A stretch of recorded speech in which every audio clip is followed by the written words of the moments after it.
শিক্ষার প্রয়োজন আছে।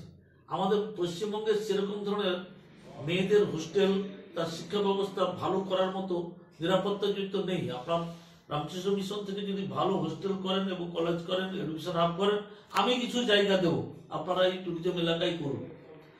তখন থেকে মহারাজ অখিলবাবুর সাথে, অন্যান্যদের সাথে, ডিএসডির সাথে আলাপ আলোচনার দ্বারাই পরবর্তী দিনে আবার উত্তমবাবু সহায়তা করেন, ডিএম সহায়তা করেন, অখিলবাবু সহায়তা করেন, আবার মুখ্যমন্ত্রীর দায়িত্ব দিয়ে যান আমাদের ডিএম সাহেবকে এবং অখিলবাবুকে, উত্তমবাবুকে।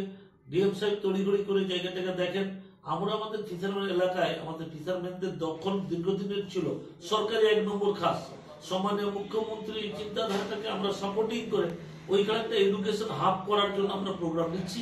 আমরা 10-12 একর জায়গা আমাদের দখলে হলো, যেহেতু সরকারি সম্পত্তি, আমরা এটা সরকার যদি রামকৃষ্ণ মিশনকে দান করেন, তাহলে রামকৃষ্ণ মিশন কথা দিচ্ছি সেখানে একটা এডুকেশন হাব এবং হসপিটাল ভালোভাবে করবে, কারণ এই উপকূল এলাকায় নেই। আর আমরা এইভাবে করতে চাইছি। রামকৃষ্ণ মিশনকে অনুরোধ করেছি, উজ্জ্বলবাবু কথা দিয়েছেন যে আপাতত